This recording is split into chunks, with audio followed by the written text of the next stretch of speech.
Wherever we go.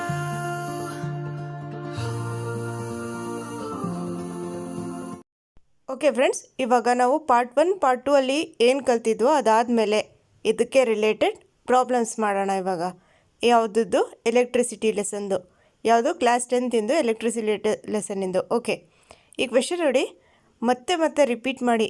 ಯಾವುದೇ competitive ಎಕ್ಸಾಮಲ್ಲಿ ಇದಕ್ಕೆ ಕೇಳ್ತಾರೆ ಈ ಕ್ವೆಶನ್, ಎಸ್ಪೆಷಲಿ ಈ ಕ್ವೆಶನ್.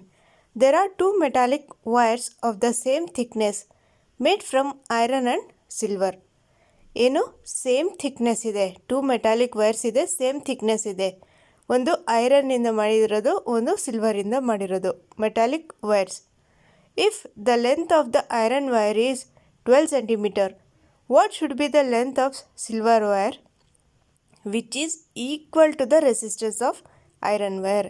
ಇವಾಗ ಒಂದು ಸಿಲ್ವರ್ ವೈರ್ ಕೊಟ್ಟಿದ್ದಾರೆ, ಅದರ ಲೆಂತ್ ಏನಿದೆ, ಒಂದು ಐರನ್ ವೈರ್ ಕೊಟ್ಟಿದ್ದಾರೆ, ಅದರ ಲೆಂತ್ 12 centimeter ಇದೆ. ಸೊ ಆವಾಗ ನಾವು ಒಂದು ಸಿಲ್ವರ್ ವೈರಿಂದು ಲೆಂತ್ ಕಂಡುಹಿಡಿಬೇಕು. ಸೊ ಇಲ್ಲೇನು ಕೊಟ್ಟಿದ್ದಾರೆ ಕ್ವೆಶನಲ್ಲಿ, which is equal to the resistance of iron wire ಅಂತ ಇದೆ. ಸೊ ಈಕ್ವಲ್ ಆಗಿದೆ ಅಂತ ಹೇಳಿದ್ದಾರೆ. ಸೊ ನಾವಿವಾಗ ಏನು ಮಾಡೋಣ, ಇದಕ್ಕೆ ಫಾರ್ಮುಲಾ ಏನಿದೆ ನೋಡಿ. ಫಸ್ಟ್ ರೆಸಿಸ್ಟಿವಿಟಿ ಆಫ್ ಐರನ್ಗೆ ಎಷ್ಟು ವ್ಯಾಲ್ಯೂ ಇರುತ್ತೆ ಅಂದರೆ 10 × 10⁸ ಓಮ್ ಮೀಟರ್. ಓಮ್ ಮೀಟರ್ ಏನಿಗೆ ಬರೆದಿದ್ದೀವಿ, ರೆಸಿಸ್ಟಿವಿಟಿಗೆ ಏನು ಫಾರ್ಮುಲಾ ಬರುತ್ತೆ, ohm metre. Okay, resistivity of silver ಎಷ್ಟು, 16 × 10⁸ ohm metre. Okay, first length ಎಷ್ಟು ಕೊಟ್ಟಿದ್ದಾರೆ, ಲೆಂತ್ ಆಫ್ ಐರನ್ ವೈರ್ ಎಷ್ಟು ಕೊಟ್ಟಿದ್ದಾರೆ, 12 centimeter ಕೊಟ್ಟಿದ್ದಾರೆ. ನಾವೇನು ಕಂಡುಹಿಡಿಯಬೇಕು, length of silver wire equals how much ಅಂತ ಕ್ವೆಶನ್ ಮಾರ್ಕ್ ಇದೆ. ಸೊ ಇವಾಗ ವ್ಯಾಲ್ಯೂ ಗೊತ್ತಿದೆ ನಿಮಗೆ. Resistivity of iron by resistivity of silver ಮಾಡಿಕೊಂಡಾಗ ಏನಾಗುತ್ತೆ, 10 × 10⁻⁻8 ಡಿವೈಡೆಡ್ ಬೈ 16 × 10⁻⁻8 ಅಂತ ಮಾಡ್ಕೊಂಡ್ವಿ. ಸೊ ಇದನ್ನು ಸಾಲ್ವ್ ಮಾಡಿದಾಗ ನಮಗೇನು ಬಂತು, ಎಲ್ ಆಫ್ ಸಿಲ್ವರ್ ಅಂದರೆ ಏನು ಕೇಳಿದರು, ಲೆಂತ್ ಆಫ್ ಸಿಲ್ವರ್ ವೈರ್ ಎಷ್ಟು ಅಂತಂದರೆ 7.5 centimeter. ಸೊ ನಿಮಗೆ ನಾನು ಹೇಳಿಕೊಟ್ಟೆ ಕಂಡಕ್ಟರ್ಸ್ ಅಂದರೆ ಏನು, ಇನ್ಸುಲೇಟರ್ಸ್ ಅಂದರೆ ಏನು, ಆಲಾಯ್ಸ್ ಅಂದರೆ ಏನು ಲಾಸ್ಟ್ ಕ್ಲಾಸಲ್ಲಿ ಹೇಳಿದ್ದೆ. ಸೊ ಕಂಡಕ್ಟರ್ಸ್ ಅಂದರೆ ಇವಾಗ ಗೊತ್ತಿದೆ ಏನು, ಅದರಲ್ಲಿ ಅವ್ರಿಗೆ ಒಂದು ಲೆಸ್ ರೆಸಿಸ್ಟಿವಿಟಿ ಇರುತ್ತಲ್ಲ, ಅವ್ರಿಗೆ ಏನು ಹೇಳ್ತೀವಿ, ಕಂಡಕ್ಟರ್ಸ್ ಅಂತ ಹೇಳ್ತೀವಿ. ಸೊ ಇವಾಗ ಎಕ್ಸಾಂಪಲ್ಸ್ ನೀವು ನೋಡ್ಬೋದು, silver, copper, aluminium, tungsten, nickel, iron, ಇವ್ರಿಗೆಲ್ಲ ಏನಿರುತ್ತೆ, ಲೆಸ್ ರೆಸಿಸ್ಟಿವಿಟಿ ಇರುತ್ತೆ, ಲೋ ರೆಸಿಸ್ಟಿವಿಟಿ ಇರುತ್ತೆ. ಇನ್ಸುಲೇಟರ್ಸ್ ಏನಿದೆ ನೋಡಿ, glass, hard rubber, ebonite, diamond, paper, ಇದಕ್ಕೆಲ್ಲ ಏನಿರುತ್ತೆ, ರೆಸಿಸ್ಟಿವಿಟಿ ಏನಿರುತ್ತೆ, ಜಾಸ್ತಿ ಇರುತ್ತೆ. ಸೊ ಈ ವ್ಯಾಲ್ಯೂನ ನೀವು ನೆನಪಿಗಿಟ್ಕೋಬೇಕು. ಅದರಲ್ಲೂ ಕೂಡ ಅದರಲ್ಲಿ ಇಂಪಾರ್ಟೆಂಟ್ ಯಾವುದು, ಸಿಲ್ವರ್, ಐರನ್ ಇಂಪಾರ್ಟೆಂಟ್ ಆಗಿರುತ್ತೆ. ಇನ್ನು ಬೇರೆ ಬೇರೆ ಕ್ವೆಶನ್ಸ್ ನಿಮಗೆ ಸಾಲ್ವ್ ಮಾಡಿದಾಗ ಪ್ರಿವಿಯಸ್ ಇಯರ್ಸ್ ಕ್ವೆಶನ್ ಪೇಪರ್ಸಿಂದ ನಿಮಗೆ ಯಾವುದು ಕೊಡ್ತಾರೆ, ಯಾವ ಮೆಟೀರಿಯಲ್ ಬಗ್ಗೆ ಕೇಳ್ತಾರೆ, ಆ ರೆಸಿಸ್ಟಿವಿಟಿ ವ್ಯಾಲ್ಯೂ ನೀವು ಒಂದು ಸ್ವಲ್ಪ ನೆನಪಿಗಿಟ್ಕೋಬೇಕಾಗತ್ತೆ. Okay, next question. Complete this diagram by connecting 2 resistors R1 and R2 in series between A and B. Also connecting 2 resistors R3 and R4 in parallel between C and D. ನಿಮಗೆ diagram ಬರೆಯೋಕ್ಕೆ ಕೊಡ್ತಾರೆ. ನಿಮಗೆ ಬರೀ ಇಷ್ಟೇ ಮೇಲ್ಗಡೆ ಇದೆಯಲ್ಲ ಆ figure ಕೊಟ್ಟಿರ್ತಾರೆ. ಆ ಫಿಗರ್ ನೋಡಿಬಿಟ್ಟು ಎ ಆ್ಯಂಡ್ ಬಿ ಏನಿದೆ ಸೀರೀಸಲ್ಲಿ ನೀವು ಕನೆಕ್ಟ್ ಮಾಡಬೇಕು. ಕೆಳಗಡೆ ಇದೆಯಲ್ಲ ಆ ಫಿಗರ್ ನೀವು ಡ್ರಾ ಮಾಡಬೇಕು. ಎ ಆ್ಯಂಡ್ ಬಿ ಮಧ್ಯದಲ್ಲಿ ಸೀರೀಸಲ್ಲಿ ಕನೆಕ್ಟ್ ಮಾಡಿ ಅಂತ ಕೇಳಿದ್ದಾರೆ. ಕೆಳಗಡೆ ಸಿ ಆ್ಯಂಡ್ ಡಿ ಇದರಲ್ಲಿ ಏನಿದೆ, R3 ಮತ್ತು R4ಗೆ ಏನು ಬರೀಬೇಕು, ಒಂದು ಪ್ಯಾರಲಲ್ ರೆಸಿಸ್ಟರ್ಸ್ ಆಗಿ ನೀವು ಡ್ರಾ ಮಾಡಿ ಅಂತ ಹೇಳಿದ್ದಾರೆ. Okay, next question. In the following circuit which device can be connected in place of AB to increase or decrease the brightness of the bulb? Give reasons for your answer. ಇವಾಗ A B ಹತ್ರ ಇದೆ, A B ಅಂತ ಕೊಟ್ಟಿದ್ದಾರೆ, ನೀವು ನೋಡ್ಬೋದು ಈ ಫಿಗರಲ್ಲಿ. ನಾವು ಏನು ಮಾಡಬೇಕು, ಒಂದು ಇನ್ಕ್ರೀಸ್ ಮಾಡಿದಾಗ ಅಥವಾ ಒಂದು ಡಿಕ್ರೀಸ್ ಮಾಡಿದಾಗ ಒಂದು ಲೈಟಲ್ಲಿ ಬ್ರೈಟ್ನೆಸ್ನ ಇನ್ಕ್ರೀಸ್ ಡಿಕ್ರೀಸ್ ಮಾಡಬೇಕು, ಹೇಗೆ ಅಂತ ಹೇಳಿದ್ದಾರೆ. ಆನ್ಸರ್ ನೋಡಿ, a resistor of resistance can be connected in place of a B to increase or decrease the brightness of the bulb. ಏನು ಮಾಡ್ತೀವಿ ಇಲ್ಲಿ, a resistor of resistance can be connected in place of AB to increase or decrease the brightness of the bulb. If the resistor is connected in parallel, the current will be divided across all of them. ಯಾವತ್ತು parallel ಆಗಿ ನಾವು connect ಮಾಡಿದಾಗ ಏನೋ ಒಂದು ರೆಸಿಸ್ಟರ್ಗೆ parallel ಆಗಿ connect ಮಾಡಿದಾಗ current ಏನಾಗುತ್ತೆ, divide ಆಗುತ್ತೆ, will be divided across all of them. But if the resistors R connected in series, the current will B the same in all of them. ಇದಕ್ಕೆ ಇದು ಪಾಯಿಂಟ್ ತುಂಬ ಇಂಪಾರ್ಟೆಂಟ್ ಆಗಿರುತ್ತೆ. ಏನು, if the resistors R connected in series, the current will B same in all of them. Resistors ಏನಿರುತ್ತೆ ಒಂದು ಸೀರೀಸಲ್ಲಿದ್ದಾಗ R1 R2 R3 R4 ಆ ಥರ ಸೀರೀಸಲ್ಲಿದ್ದಾಗ ಏನಿರುತ್ತೆ, ಒಂದು ಕರೆಂಟ್ ಏನಿರುತ್ತೆ, ಸೇಮ್ ಇರುತ್ತೆ. ಸೊ ಪ್ಯಾರಲಲ್ಲಿದ್ದಾಗ ಏನಾಗುತ್ತೆ, ಅಲ್ಲಿ ಎಲ್ಲದರಲ್ಲೂ ಬೇರೆ ಬೇರೆ ಡಿವೈಡ್ ಆಗಿರುತ್ತೆ. ಕರೆಂಟ್ ಫ್ಲೋ ಏನಾಗುತ್ತೆ, ಬೇರೆ ಬೇರೆ ಡಿವೈಡ್ ಆಗಿರುತ್ತೆ. R1ಗೆ ಬೇರೆ, R2 ಬೇರೆ, R3 ಬೇರೆ ಡಿವೈಡ್ ಆಗಿರುತ್ತೆ. ಸೊ ಇವಾಗ ರೀಸನ್ ಏನಂದರೆ, bulb with the lower resistance will conduct more current. Low the resistance, current ಜಾಸ್ತಿ ಇರುತ್ತೆ. ರೆಸಿಸ್ಟೆನ್ಸ್ ಎಲ್ಲಿ ಕಡಿಮೆ ಇರುತ್ತೋ ಅಲ್ಲಿ ಕರೆಂಟ್ ಫ್ಲೋ ಜಾಸ್ತಿ ಇರುತ್ತೆ. ಮತ್ತು ಅದರ opposite vice versa. Ohm's law ಪ್ರಕಾರ ನಿಮಗೆ ಗೊತ್ತಿದೆ ಅಲ್ವಾ, I ಈಕ್ವಲ್ಸ್ V/R ಅಂತ ಇದೆ. ಸೊ I ಏನಿರುತ್ತೆ, ಇನ್ವರ್ಸ್ಲಿ ಪ್ರಪೋರ್ಷನಲ್ ಟು ರೆಸಿಸ್ಟೆನ್ಸ್ ಆಗಿರುತ್ತೆ. ಕರೆಂಟ್ ಏನಿರುತ್ತೆ, ಇನ್ವರ್ಸ್ಲಿ ಪ್ರಪೋರ್ಷನಲ್ ಟು ರೆಸಿಸ್ಟೆನ್ಸ್. ಅದಕ್ಕೆ ಒಂದು ರೆಸಿಸ್ಟೆನ್ಸ್ ಲೋ ಇದ್ದಾಗ ಕರೆಂಟ್ ಏನಿರುತ್ತೆ, ಜಾಸ್ತಿ ಇರುತ್ತೆ. Lower the resistance, current will be more.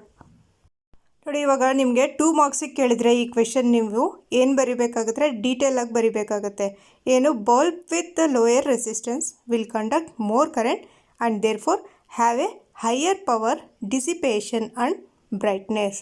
ಅದಕ್ಕೆ ಹೈಯರ್ ಪವರ್ ಆಫ್ ಡಿಸಿಪೇಷನ್ ಇರುತ್ತೆ ಮತ್ತು ಬ್ರೈಟ್ನೆಸ್ ಜಾಸ್ತಿ ಇರುತ್ತೆ. Okay, next question. Draw the circuit diagram showing the combination of resistors R1 R2 and R3 in parallel including ammeter and voltmeter and mark the direction of current.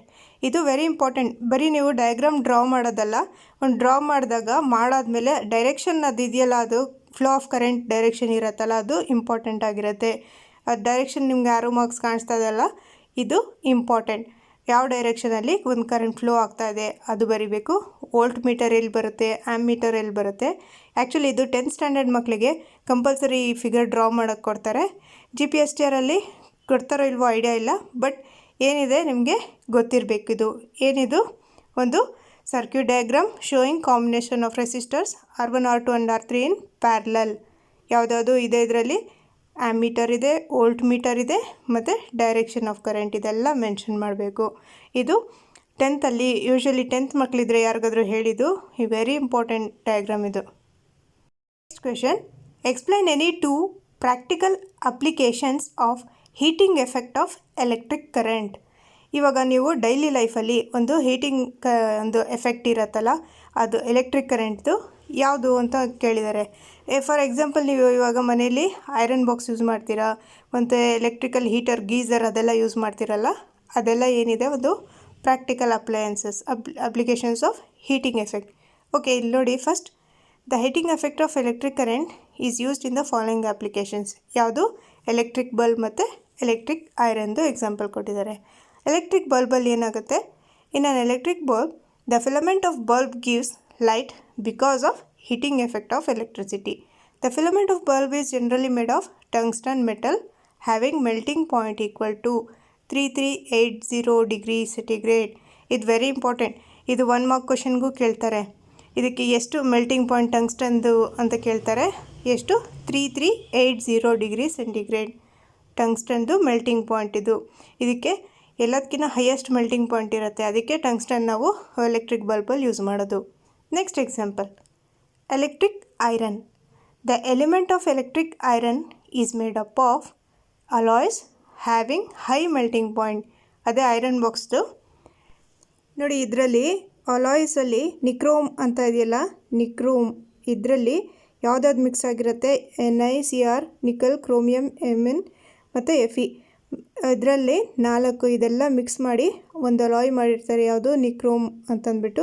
So ಅದರ resistivity ಏನಿರುತ್ತೆ, ತುಂಬ high ಇರುತ್ತೆ. 100 into 10⁻⁻6 ಅಂತ ಇದೆ ನೋಡಿ. So ಇದು nichrome ಏನು ಮಾಡಿರ್ತಾರೆ, ಐರನ್ ಬಾಕ್ಸಲ್ಲಿ ಯೂಸ್ ಮಾಡಿರ್ತಾರೆ. ಸೊ ಅದರಲ್ಲಿ ಏನಿರುತ್ತೆ, ಹೈ ಮೆಲ್ಟಿಂಗ್ ಪಾಯಿಂಟ್ ಇರುತ್ತೆ. Okay, next question. An electric bulb is connected to a 220 volt generator. If the current drawn by the bulb is 0.5 A. So ನಮಗಿವಾಗ ವಿಗೆ ಎಷ್ಟು ಕೊಟ್ಟಿದ್ದಾರೆ, ಎಷ್ಟು ವೋಲ್ಟ್ಸ್ ಇದೆ, 220 ವೋಲ್ಟ್ಸ್ ಕೊಟ್ಟಿದ್ದಾರೆ. ಕರೆಂಟ್ ಎಷ್ಟು ಕೊಟ್ಟಿದ್ದಾರೆ, ಕರೆಂಟ್ ವ್ಯಾಲ್ಯೂ I = 0.5 ಆಂಪಿಯರ್ ಕೊಟ್ಟಿದ್ದಾರೆ. Then calculate the power of the bulb. ಪವರ್ಗೆ ಏನು ಫಾರ್ಮುಲಾ, ನೀವು ಇವಾಗ VI ಕೊಟ್ಟಿದ್ದಾರೆ. ಸೊ ಪವರ್ಗೆ ಏನು ಫಾರ್ಮುಲಾ, P = VI.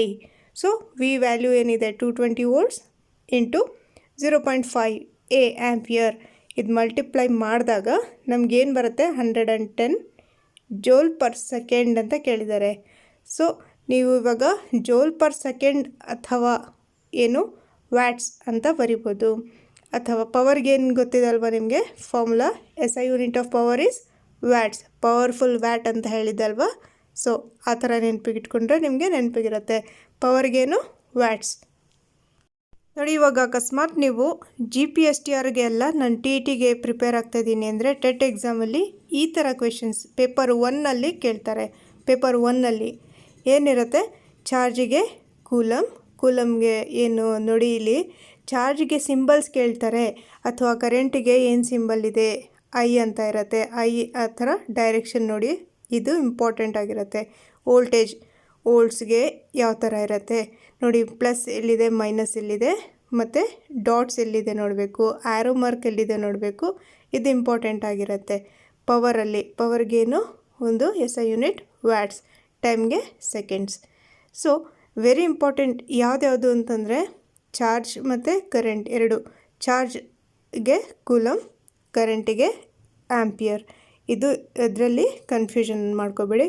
ನೋಡಿ, ಯೂಶ್ವಲಿ ಪೇಪರ್ 1ನಲ್ಲಿ ಕೇಳ್ತಾರೆ. ಪೇಪರ್ 1ನಲ್ಲಿ ಬರೀ ಈ ಥರ ಸಿಂಬಲ್ ಕೊಟ್ಬಿಟ್ಟು ಇದೇನು ಅಂತ ಕೇಳ್ತಾರೆ. ಫ್ಯೂಸ್ ಅಥವಾ ಈ ಥರ ಬೇರೆ ಏನೇನಾದರೂ ಬರೀ ಸಿಂಬಲ್ ಕೊಟ್ಟಿರ್ತಾರೆ. ಏನಿದು ವೋಲ್ಟೇಜ್, ಪವರ್, ಕರೆಂಟ್ ಅಂತಂದ್ಬಿಟ್ಟು ಆಪ್ಷನ್ಸ್ ಕೇಳ್ತಾರೆ.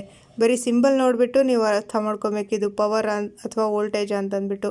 ಇವಾಗ P ಅಂತ ಕೊಟ್ಟಿರಲ್ಲ, ಕೆಲವು ಕಡೆ ಬರೀ V ಅಂತ ಕೊಟ್ಟಿರಲ್ಲ, I ಅಂತ ಕೊಟ್ಟಿರಲ್ಲ. ಆ ಥರ ಸಿಂಬಲ್ ನೋಡಿಬಿಟ್ಟು ನೀವು ಗೆಸ್ ಮಾಡಬೇಕು ಯಾವುದಿದು ಅಂತ. 4 ಆಪ್ಷನ್ ನೋಡಿದ ತಕ್ಷಣ ಕನ್ಫ್ಯೂಸ್ ಆಗುತ್ತೆ. Okay, next question. Draw the diagram of an electric generator. Very important. Electric generator usually GPSTRಲ್ಲಿ ಡಿಸ್ಕ್ರಿಪ್ಟಿವ್ ಟೈಪ್ ಕ್ವೆಶನ್ಸಲ್ಲಿ 2 ಮಾರ್ಕ್ಸಿಗೆ ಕೇಳ್ತಾರೆ. ಇದು 10th ಸ್ಟ್ಯಾಂಡರ್ಡ್ ಮಕ್ಳಿಗೂ ಇದು ಇಂಪಾರ್ಟೆಂಟ್ ಆಗಿರುತ್ತೆ. ಅದು ಅವ್ರಿಗೂ 2 ಮಾರ್ಕ್ಸಿಗೆ ಕೇಳ್ತಾರೆ ಇದು. ನೋಡಿ, ಡಿಫ್ರೆನ್ಸ್ ಬಿಟ್ವೀನ್ ಎಲೆಕ್ಟ್ರಿಕ್ ಪವರ್ ಮತ್ತು ಎಲೆಕ್ಟ್ರಿಕ್ ಎನರ್ಜಿ ಕೇಳ್ತಾರೆ ಕ್ವೆಶನ್. ಯಾವುದಾದ್ರೂ 2 ಡಿಫ್ರೆನ್ಸ್ ಬರೀರಿ ಅಂತಂದ್ಬಿಟ್ಟು 2 ಮಾರ್ಕ್ಸಿಗೆ ಕೊಡ್ತಾರೆ ಈ ಕ್ವೆಶನ್. ಎಲೆಕ್ಟ್ರಿಕಲ್ ಎನರ್ಜಿ ಅಂದರೆ ಏನು, ಅದರದ್ದು ಈಕ್ವೇಷನ್ ಅಂದರೆ ಫಾರ್ಮುಲಾ ಕೊಡಬೇಕು. ಎಲೆಕ್ಟ್ರಿಕ್ ಪವರ್ ಅಂದರೆ ಏನು, ಇದರಲ್ಲಿ ಏನು ಡಿಫ್ರೆನ್ಸ್ ಇದೆ ಅಂತಂದ್ಬಿಟ್ಟು ಕೊಡಬೇಕು. ಓಕೆ, 2 ಪಾಯಿಂಟ್ಸ್ ಇದೆ ನೋಡಿ ಇಲ್ಲಿ. ಏನು, ಫಸ್ಟ್ ಪಾಯಿಂಟ್, ಎಲೆಕ್ಟ್ರಿಕ್ ಪವರ್ ಅಂದರೆ ಏನು. ಎಲೆಕ್ಟ್ರಿಕ್ ಪವರ್ ಅಂದರೆ ಏನು, the rate at which work is done by a source in maintaining an electric current through a circuit is called electric power. The rate at which work is done by a source. ಆದರೆ electrical energy ಅಂದರೆ ಏನು, the total work done. ಇಲ್ಲಿ the rate at which work is done by A source in maintaining electric current ಇರುತ್ತೆ ಪವರಲ್ಲಿ. ಆದರೆ ಎನರ್ಜಿಯಲ್ಲಿ, electrical ಎನರ್ಜಿಯಲ್ಲಿ the total work done by a source of EMF in maintaining an electric current for a given time. ಇದು important. ಇದರಲ್ಲಿ difference ಏನು, the total work done by A source of EMF in maintaining an electric current for a given time is called electrical energy. Electric ಪವರ್ಗೆ formula ಏನಿರುತ್ತೆ, P = W/T. W ಅಂದರೆ work done by time taken. P = work done by time taken. Electric ಎನರ್ಜಿಗೆ W ಅಂದರೆ work. ಇಲ್ಲೇನಿರುತ್ತೆ, W ಅಂದರೆ work done is equal to P into time taken, ಅಂದರೆ power into time taken.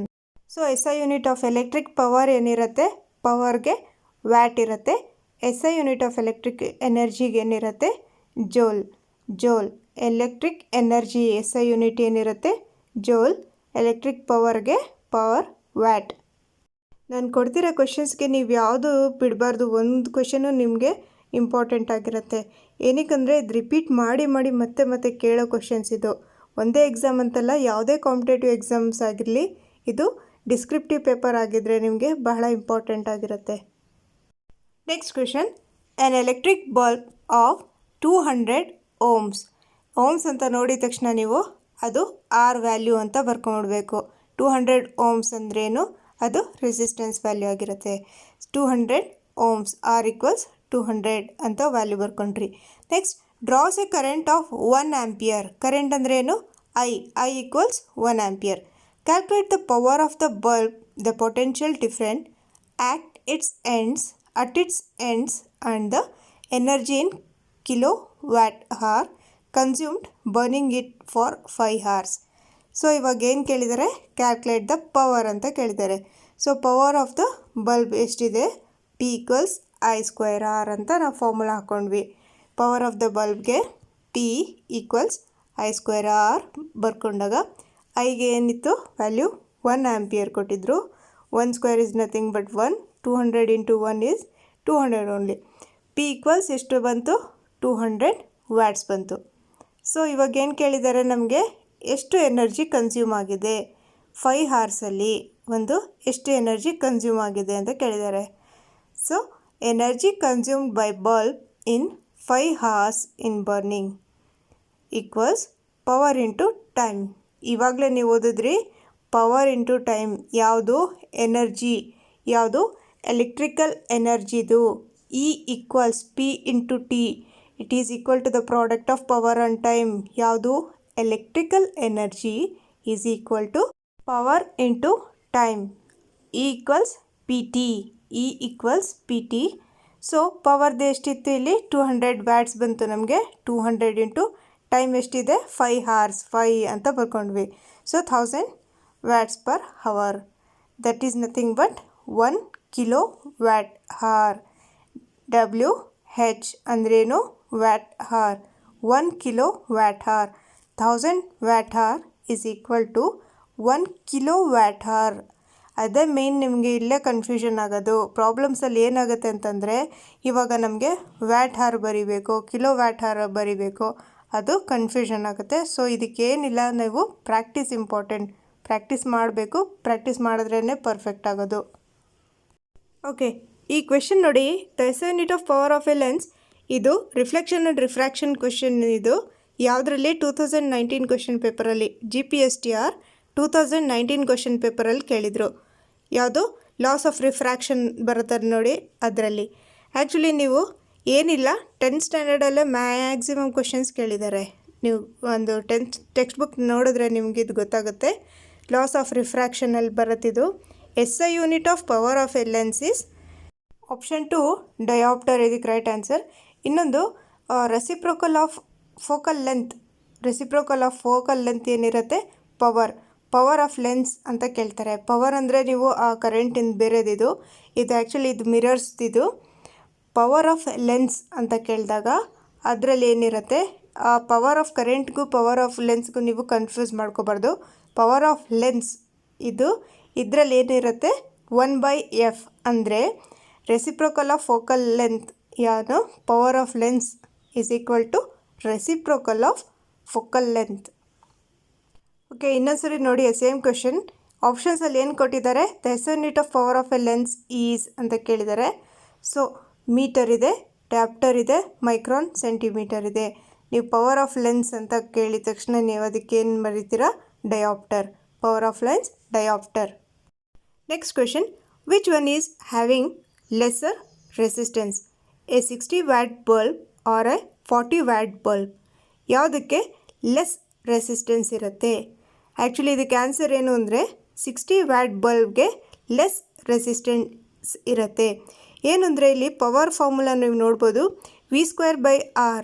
ಅಂದರೆ ಇವಾಗ power ಇದೆಯಲ್ಲ, ಅದು ಏನಾಗಿರುತ್ತೆ, ಇನ್ವರ್ಸ್ಲಿ ಪ್ರಪೋರ್ಷ್ನಲ್ ಟು ರೆಸಿಸ್ಟೆನ್ಸ್ ಇರುತ್ತೆ. ಪವರ್ ಜಾಸ್ತಿ ಇದ್ದರೆ, if the power is higher resistance will be lower. Power ಜಾಸ್ತಿ ಇದ್ದರೆ ರೆಸಿಸ್ಟೆನ್ಸ್ ಕಡಿಮೆ ಇರುತ್ತೆ. ಸೊ ಇವಾಗ 60 ವ್ಯಾಟ್ಸಲ್ಲಿ ಏನಿರುತ್ತೆ, ಪವರ್ ಜಾಸ್ತಿ ಇರುತ್ತೆ. ಸೊ ಅದರಲ್ಲಿ ರೆಸಿಸ್ಟೆನ್ಸ್ ಕಡಿಮೆ ಇರುತ್ತೆ. Okay, next question. Draw a diagram of the electric circuit in which the resistor R1, R2, R3 are connected in series including ammeter and voltmeter and mark the direction of current. So ಆವಾಗಲೇ ಒಂದು question ಏನು ಬಂದಿತ್ತು ನಿಮಗೆ, draw a diagram, ಅದು ಹೇಗಿತ್ತು, connected in parallel ಅಂತ ಇತ್ತು. So ಇವಾಗ ಹೈಲೈಟ್ ಮಾಡಿದ್ದೀನಿ ನೋಡಿ, ಸೀರೀಸ್ ಅಲ್ಲಿದ್ದರೆ ಏನು, R1, R2, R3 ಡಯಾಗ್ರಾಮ್ ನಿಮ್ಮ ಕೆಳಗಡೆ ಕೊಟ್ಟಿದ್ದೀನಿ ನೋಡಿ. ಇದೇನಿದೆ, ಒಂದು ಸೀರೀಸಲ್ಲಿ ಕನೆಕ್ಟ್ ಆಗಿದೆ. ಸೊ ರೆಸಿಸ್ಟರ್ಸ್ ಒಂದು ಸೀರೀಸಲ್ಲಿ ಕನೆಕ್ಟ್ ಮಾಡಿದ್ದಾರೆ. ಪ್ಯಾರಲಲ್ ಇದ್ದಾಗ ಒಂದು ಕೆಳಗಡೆ ಒಂದು ಬರುತ್ತೆ, R1, R2, R3. ಸೊ ಈ ಫಿಗರ್ ಕೇಳ್ತಾರೆ, ಒಂದು ಸೀರೀಸಲ್ಲಾದರೂ ಆಗಿರ್ಬೋದು, ಒಂದು ಪ್ಯಾರಲಲ್ ಆದರೂ ಆಗಿರ್ಬೋದು ರೆಸಿಸ್ಟರ್ದು.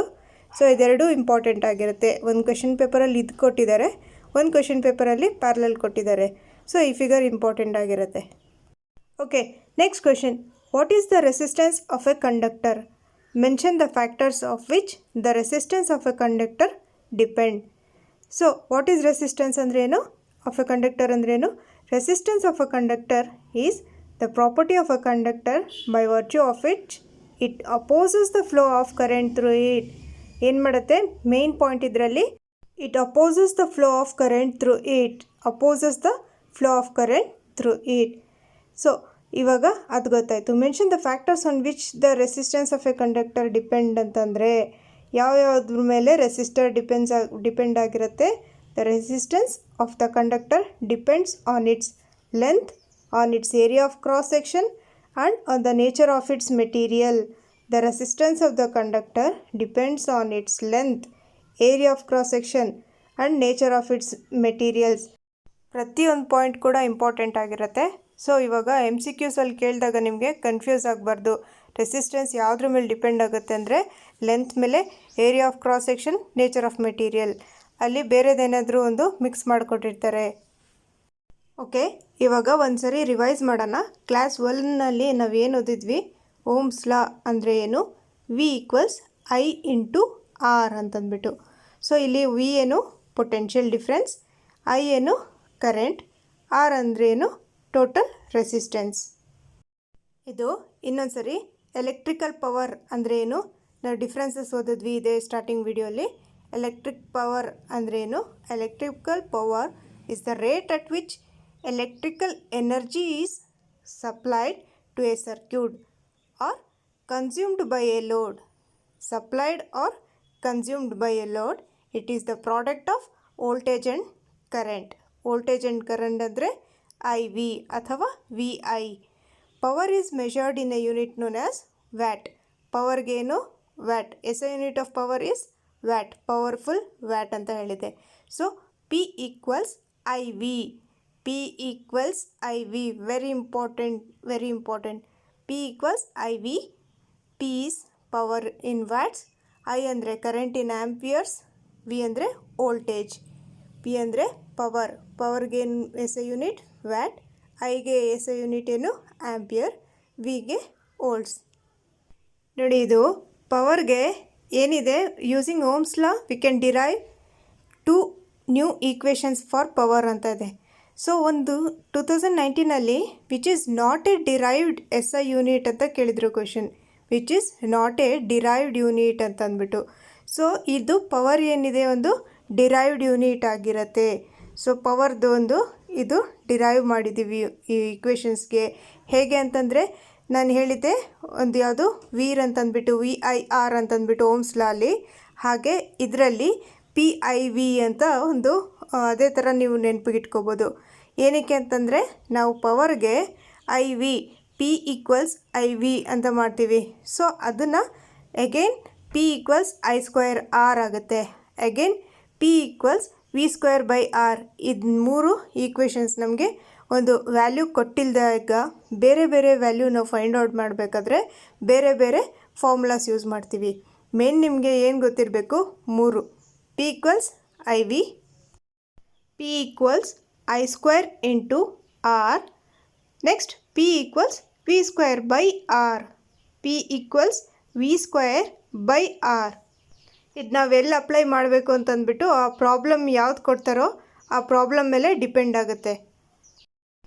ನೋಡಿ, ಇದನ್ನು ನೀವು ಬರೆದಿಟ್ಕೊಳ್ಳಿ ಒಂದು ಕಡೆ, ಇಲ್ಲಾಂದರೆ ನೀವು ಪ್ರಾಕ್ಟೀಸ್ ಮಾಡ್ಕೊಳ್ಳಿ. ಅಕಸ್ಮಾತ್ ನೀವು ಆಲ್ರೆಡಿ ಸೈನ್ಸ್ ಟೀಚರ್ ಆಗಿದ್ದರೆ ಏನು ಪರವಾಗಿರಲ್ಲ. ಓಕೆ, ಪೊಟೆನ್ಷಿಯಲ್ ಡಿಫ್ರೆನ್ಸ್ ಅಂದರೆ ಏನು? ಪೊಟೆನ್ಷಿಯಲ್ ಡಿಫ್ರೆನ್ಸ್ ಅಂದರೆ ಏನು? ವೋಲ್ಟೇಜ್ಗೆ ಸಿಂಬಲ್ ಏನು? ವಿ. ಫಾರ್ಮುಲಾ ಏನು? V equals I into R. V equals I R. Next current ಅಂದರೆ ಏನು? Symbol I. ಈಕ್ವೇಷನ್ಸ್ ಏನು? I equals Q by T, I equals V by R. ಇದು ಕೂಡ ಏನು ನಿಮಗೆ ಎಲ್ಲಿ ಬರುತ್ತೆ? ಒಂದು ಟೈಮ್ ಟೇಕನ್ ಅಂತ ಬಂದಾಗ, ಟೈಮ್ ಕೊಟ್ಟಾಗ ಕ್ಯೂ ಬೈ ಟಿ ಈ ಫಾರ್ಮುಲಾ ಹಾಕ್ಕೊಂಡು ಮಾಡ್ತೀವಿ. V by R, I equals V by R, ಅದು ಓಮ್ಸ್ ಲಾ ನಿಮಗೆ ಗೊತ್ತಿದೆ. I equals V by R. ಐಗೆ ಕರೆಂಟಿಗೆ ಏನು? ಒಂದು ಎಸ್ ಐ ಯೂನಿಟ್ ಆ್ಯಂಪಿಯರ್. ಪವರ್ಗೆ P symbol. P equals E by T. E ಅಂದರೆ ಏನು? Energy by time taken. Again P equals I V. ಇವಾಗ ಓದೋದ್ವಲ್ಲ ಪವರ್ದು same. P equals I V. P equals I square R. P equals V square by R. P equals I square into R ಇದೆ ನೋಡಿ. P equals V square by R divided by R. So ಪವರ್ಗೆ watt. Okay, next resistance ಅಂದರೆ ಅದಕ್ಕೆ symbol ಏನಿರುತ್ತೆ? R. R equals V by I. ನೋಡಿ, ನೀವು question ಪೇಪರಲ್ಲಿ ಆ ಪ್ರಾಬ್ಲಮ್ ಕೊಟ್ಟಿದ ತಕ್ಷಣ ವಿ ಐ ಆರ್ ಅಂತ ಬರ್ಕೊಂಬಿಟ್ಟು ಫಾರ್ಮುಲಾ ಗೊತ್ತಾಗಲಿಲ್ಲ ಅಂದರೆ ನಿಮಗೆ ಈ ಥರ ವಿ ಐ ಆರ್ ಟ್ರಿಕ್ ನೀವು ನೆನಪಿಗಿದೆ ಅಲ್ವಾ, ಅದನ್ನು ಬರ್ಕೊಂಬಿಡಿ ನೀವು ಫಸ್ಟೇ ಕ್ವಶನ್ ಪೇಪರ್ ಮೇಲೆ. ಕ್ವಶನ್ ಬಂದಿದ ತಕ್ಷಣ ನಿಮಗೆ ಕನ್ಫ್ಯೂಸ್ ಆಗೋಲ್ಲ ಫಾರ್ಮುಲಾಗೆ. R equals V by I ಅಂತ ಈಸಿಯಾಗಿ ಗೊತ್ತಾಗ್ಬಿಡತ್ತೆ ನಿಮಗೆ. Okay, R equals V by I ಆಯಿತು. ಸ್ಟ್ಯಾಂಡರ್ಡ್ ಯೂನಿಟ್ ಏನಿದಕ್ಕೆ? S I unit ohm. ರೆಸಿಸ್ಟೆನ್ಸ್ಗೆ ಓಮ್ ಆಗಿರುತ್ತೆ. ಲಾಸ್ಟ್ ಎನರ್ಜಿಗೆ ಇ ಅಥವಾ ಪಿ ಇ ಅಂತ ಹೇಳ್ತೀವಿ. ಸೊ ಇದ್ರ ಈಕ್ವೇಷನ್ ಏನಂದರೆ ಇ ಈಕ್ವಲ್ಸ್ ಪಿ ಟಿ ಅಂದರೆ power into time taken, power consumed into time taken.